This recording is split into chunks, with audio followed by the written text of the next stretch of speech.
¿Qué tal? ¿Cómo están? El día de hoy tendremos un programa fabuloso, porque intentaremos divanear acerca de lo junto que van la salud mental y la salud física. Como he dicho antes, uno de mis propósitos en este espacio es desmitificar la atención y la prevención de la salud mental. Quitar el pesado mito de que lo emocional y lo afectivo pueden contenerse y cómo podría ser si no nos animamos a conocer las causas. La mente y el cuerpo no están separados. Interactúan a través de complejos órganos, sistemas, hormonas, neurotransmisores y toda su interconexión. ¿Sabían ustedes que según una publicación hecha por TV Azteca hasta el mes de mayo del 2021, se consideraba que solamente 2 de cada 10 mexicanos tomaban terapia como parte de su salud integral? Con este dato, los invito a no pasar solos por este proceso tan cotidiano y universal como es lo natural de sentir. En esta ocasión nos acompañará el doctor Alfonso Carmona. Él es cirujano pediatra, certificado y con experiencia tanto en el sector público como en el sector privado. Él nos platicará un poco de qué ha encontrado en cuanto a la relación de un ambiente sano en casa con la salud física de sus pacientes niños. Así que, por favor, sin más preámbulo, comencemos.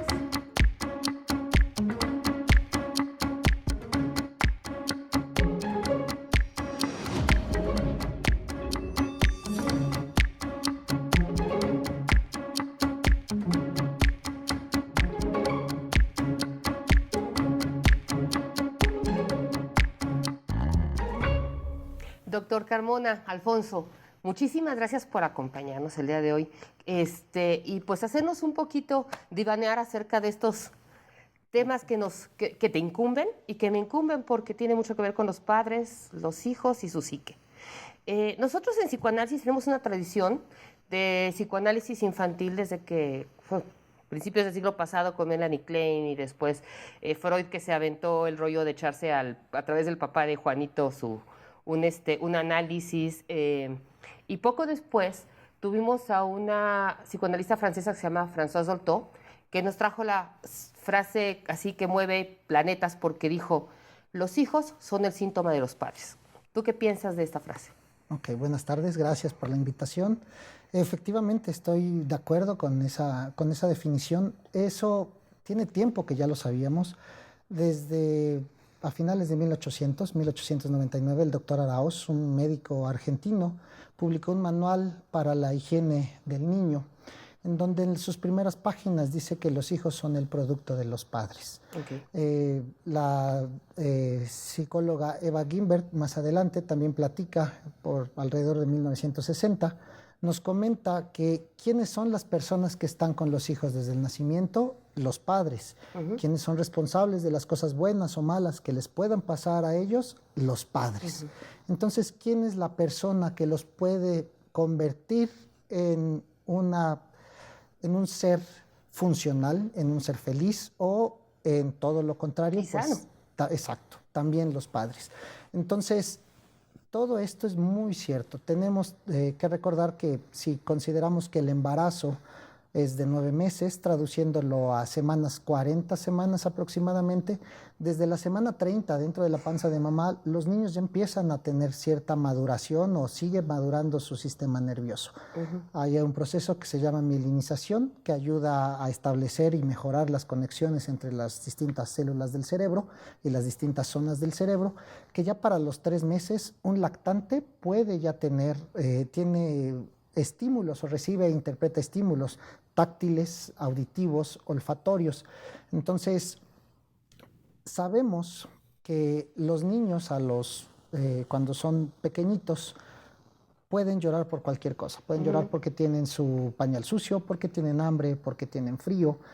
Si los cuidadores se acercan a ellos, sí, los cargan, los apapachan, revisan qué tienen y les atienden con presteza, pues se ha visto que estos niños que tienen estas atenciones, sí, a largo plazo, para los 2 años, son niños que lloran menos, tienen un mejor desenvolvimiento con otros pequeños de su edad y muestran menor tendencia a conductas agresivas. Porque estos cuidadores fueron buenos contenedores. Es correcto. Que contuvieron angustias, probablemente. Así es. El niño que recibe atención en el momento, el niño llora, A diferencia de la idea de que no lo cargues porque lo vas a hacer chillón o lo vas a hacer dependiente de brazos, el niño llora porque tiene un problema.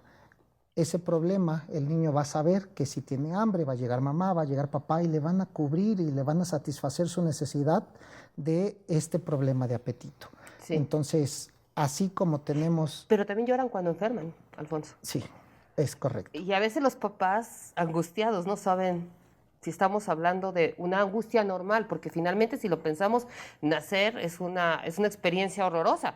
O sea, de repente naces y dices, ay, ya no hay agüita, no, resulta que después de los moquitos sí respiré, y resulta que si grito aparece leche, como cuando eres muy pequeño no te imaginas todavía que te la traen, ¿no? O sea, pero finalmente es un mundo de angustia, que está lleno de gigantes y que tú te movías solito y ahora ya no te puedes mover si no te cargan. Entonces, Alfonso, yo creo que también sería interesante para las personas que nos hacen el favor de acompañarnos el día de hoy, que nos cuentes un poquito qué hacemos al respecto, cómo distinguimos estos llantos. Vamos, ya quiero empezar a meterme a tu área. ¿Cuándo podemos distinguir que hay que llamar a un médico o que llevarlo a un médico? Ok, bueno, es importante saber que los niños van a llorar en todo momento. Tenemos que pensar o tenemos que hacer un pequeño repaso de cómo es el desarrollo que presentan los niños. Los lactantes en los primeros 2 a 3, de 0 hasta 2, 3 meses, lo único que pueden identificar no ven gris, no ven blanco y negro como se cree, como la antigua creencia. No. Lo cierto es que identifican patrones genéricos. Okay. Los niños pueden identificar a los 2 meses la gente que les está sonriendo, la gente que se está acercando a ellos. Okay. Entonces identifican una sonrisa, entonces la regresan. Yeah. Entonces empiezan a establecer cierta clase de conexiones. Más adelante, de los 3 a 6 meses, los niños empiezan a generar también, obviamente, respuestas motoras un poquito más articuladas. Okay. Empiezan a identificar poco a poco su círculo interno. A los 9 meses aproximadamente ya saben quién es la gente que está conviviendo con ellos y empiezan a tener un problema de angustia de separación o abandono.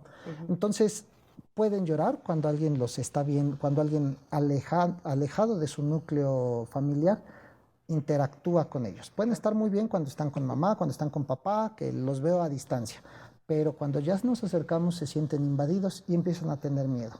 Más adelante, al año, 2 años, los niños ya tienen un pensamiento un poquito más concreto, es un pensamiento mágico, es un pensamiento en donde ellos todavía no entienden de manera lógica por qué pasan ciertas cosas.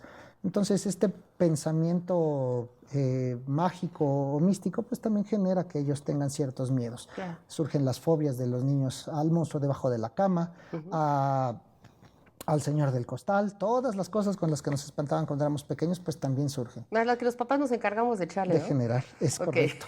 Entonces, más adelante, una etapa un poquito más avanzada, el niño preescolar ya tiene un pensamiento concreto, ya sabe que cada que mete la mano al agua se va a mojar y va a generar ciertas cosas. Entonces, repasando esto hasta la etapa escolar, podemos pensar que los niños van a tener siempre necesidades. ¿Cómo vamos a saber cuándo tenemos que acudir al médico? ¿Cuándo tenemos que acudir a un servicio de urgencias? Bueno, José José alguna vez lo hizo un símil en su canción de Amar y Querer. Okay. Entonces podemos tomar como referencia urgencia y emergencia. ¿Cuál es la diferencia entre una y otra, aunque suenen muy parecidas y a veces las usemos de manera indistinta? Sí. Una urgencia es un problema de salud que tiene una aparición súbita, a veces no tan súbita, que sí requiere de atención médica, pero que no pone en riesgo ni la vida ni la función. Okay. Y una emergencia sí amerita una intervención médica inmediata, sí, porque puede desencadenar la muerte o la pérdida de algún órgano, la pérdida de alguna función. Entonces, ¿cómo vamos a saber cuando los niños tienen que acudir a urgencias o pueden acudir a una consulta de revisión programada con su pediatra? Sí. Pensemos que lo ideal es tener una buena relación con el pediatra, tener cierta clase de comunicación, sí, y poder comentarle lo que ven. Los niños en los primeros meses, los datos de alarma para acudir de manera directa a urgencias tiene que ver con el empeoramiento de lo que todos los niños enferman casi siempre, que es problemas digestivos y problemas respiratorios. Entonces, los problemas respiratorios podemos pensar que un niño está con una mala evolución Sí. porque está teniendo una respiración agitada. Ok. Se nota como si hubiera corrido, aunque no puedan ni gatear, que como si hubiera corrido una Sí. maratón. Se escucha su quejido cada que respiran. Ok. Ah. O se nota muy agitado, le salta mucho la panza, se le hunden las costillitas, se le mueve la nariz como conejito. Ok. Eso es insuficiencia respiratoria Ya. y nos sugiere que hay que actuar de inmediato porque pueden caer en un paro. Y fíjate que esto me hace llevarte a una pregunta un tanto más truculenta. Y ya nos vamos a meter a un área que tiene un poquito más que ver con lo psíquico, pero que tú también ves a fuerza, porque mente y cuerpo están unidos. Okay. Y tanto el mundo interno como el mundo externo interactúan para hacer a una personita, ¿vale? Y entonces quiero que nos platiques algo. Existe una cosa que se llama síndrome de Munchausen. Cuéntanos un poquito qué es esto y si en tu experiencia, tu práctica profesional, has enfrentado este tema, ¿no? O si tienes alguna referencia. Ok, tengo una referencia, no fue para mí, para la gente que no sabe, este síndrome de Munchausen está basado en las famosas aventuras del barón Munchausen. Fue una persona que sí existió a finales de 1700 en Rusia, peleó contra el Imperio Otomano y fue como un señor feudal como cualquier otro, ¿no? Después de retirarse de la guerra, ofrecía banquetes, podía entretener a sus invitados haciendo muchas pláticas, era muy hábil para platicar. Un par de escritores lo tomaron como referente y exageraron las historias que él tenía. Entonces, el síndrome de Munchausen deriva en historias fantásticas, en inventos. En este caso, el síndrome de Munchausen por poder, que es el que nos afectaría o que nos importa a nosotros con los niños, es un problema en donde es una clase de maltrato, para empezar. Es un tipo de maltrato en donde una persona necesitada o débil o dependiente de un cuidador es vulnerada y se le inventan síntomas, se le generan enfermedades, a veces se le llega a lastimar por parte del cuidador. ¿Esto qué genera para el cuidador? Pues genera la atención, que es la persona abnegada, la persona que está al pendiente. Necesaria. Necesaria, es correcto. O sea, genera existencias, inclusive. Así es. Entonces, el Munchausen por poder, en el caso de los niños, pues podemos, para empezar, es un diagnóstico que cuesta trabajo dar el diagnóstico. Generalmente es un diagnóstico de exclusión. Porque tengo entendido que los niños efectivamente presentan síntomas porque son provocados por el cuidador. Así o sea, es. si llegan a consulta o emergencias con toda la sintomatología física, ¿cierto? Llegan, sí y no. Ok. Los niños, por ejemplo, con un problema de Munchausen por poder, para que nosotros podamos sospecharlo, tuve la oportunidad de escuchar la última parte cuando estaba en mi etapa formativa como pediatra de un Munchausen por poder. ¿Cuál era la situación? Era una niña que tenía un problema que se llama hematuria paroxística. Ella de manera esporádica orinaba sangre, se veía la pipí se teñía de color rojo. Entonces, cuando tenemos un problema de este estilo, sí tenemos que considerar que el aparato urinario puede tener, nos vamos a ir de cosas más sencillas a cosas más complejas. Lo primero que eliminamos, un proceso infeccioso. El proceso infeccioso se descarta. Entonces seguimos avanzando en las causas de esta clase de sangrados y descartamos también alteraciones anatómicas o funcionales de la vía urinaria. Tenemos estudios en donde ya vimos que los riñones están funcionando bien. Se les hacen estudios invasivos también, en donde se introducen medicamentos radioactivos, en donde se les somete a radiaciones también para estudios de imagen un poco más elaborados. Ya estoy viendo que desde ahí se provoca el maltrato final. Sí. Se pueden meter inclusive a quirófano, a un evento anestésico, para poder hacer una cistoscopía, que es dormido o dormida, en este caso la pequeña, revisar por dentro la vejiga. Okay.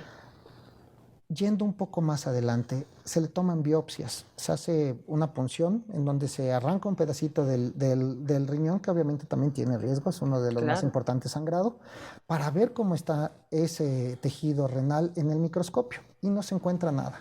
Wow. Sospechamos Munchausen, ¿por qué? Porque, bueno, si tú llevas a tu hijo enfermo, si tú te sientes mal y tú piensas que estás enfermo, te dan los resultados de tus estudios y te dicen que todo está bien, sí, te sientes aliviado, te sientes mejor. Bueno, sí, la persona o el cuidador de los que sufren Munchausen no se siente nada bien de que los estudios salgan normales. Wow.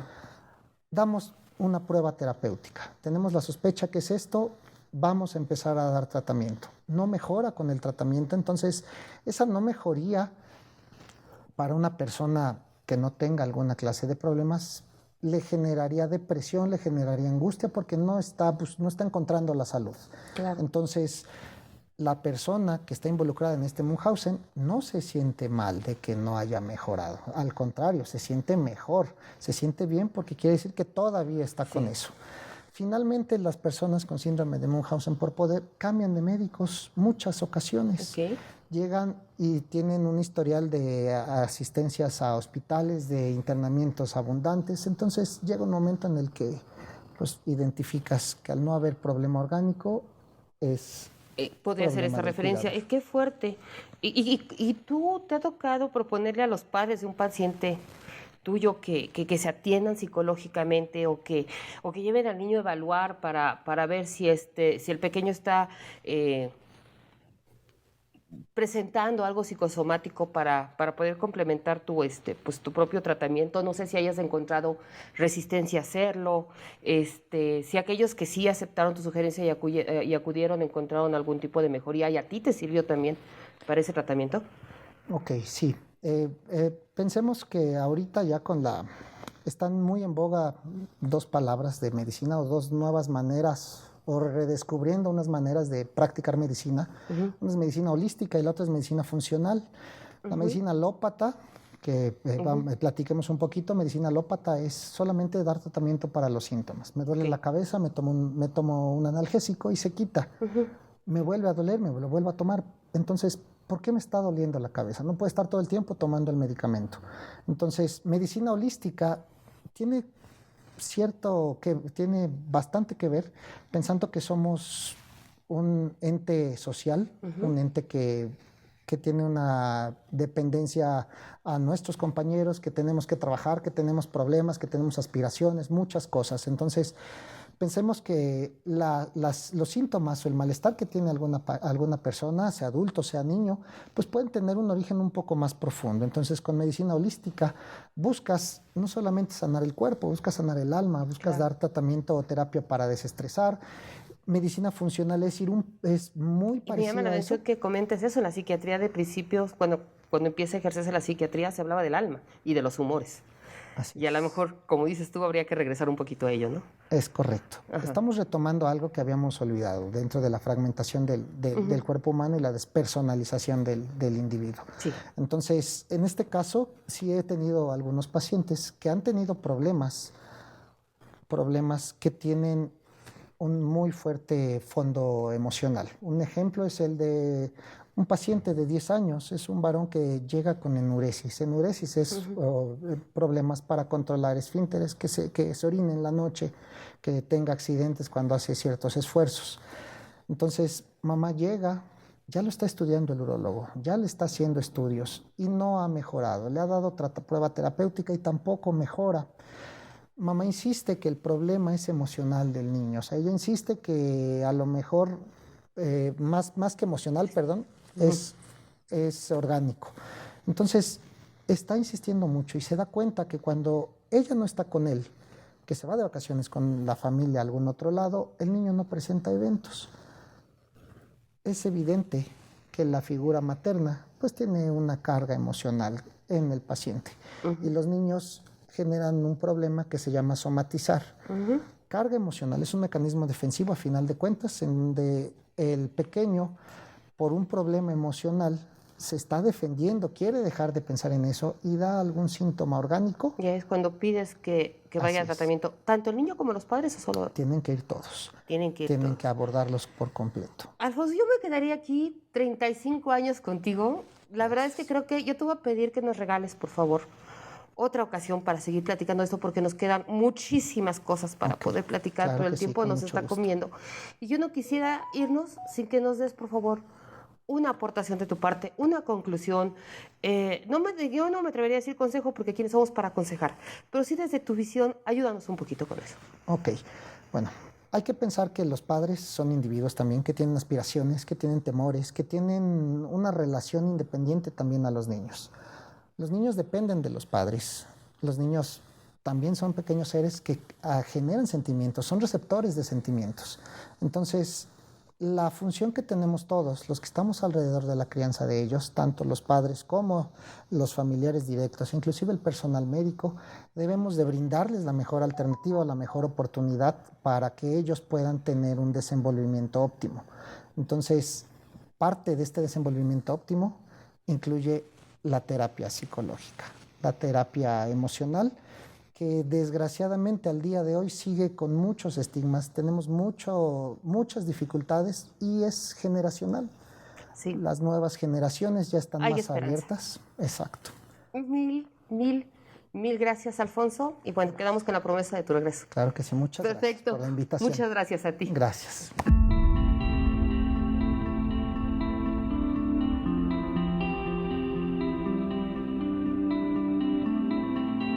¿Qué tal, Fabulosa la información que nos trajo el doctor, creo que fue de muchísima utilidad. Y así como este tema, que por cierto, no se nos olvide que creo que va a continuar con esto y otros temas que por ahí en pediatría y psicoanálisis tenemos mucha relación. Recuerden que también tenemos muchos otros temas en este canal Comunicación con Causa. Por favor, dense una vuelta, suscríbanse, regálenos like, porque lo que queremos hacer es invitarlos a que formemos una comunidad. Y precisamente por eso les cuento una cosa. Nos han estado llegando algunos comentarios, algunas cosas que nos han escrito, y no tardaremos mucho cumpliendo con estas peticiones en empezar a hacer algunos programas en vivo, en los cuales no saben cuánto nos va a encantar que puedan participar con nosotros, porque la sociedad la hacemos ustedes, la hago yo, la hacemos todos en conjunto. Entonces, no se despeguen, no vamos a tardar mucho para escuchar sus comentarios, para escuchar sus preguntas, para escuchar sus experiencias, ¿por qué no? Muchísimas gracias por habernos recibido. Nos vemos la próxima. Hasta luego.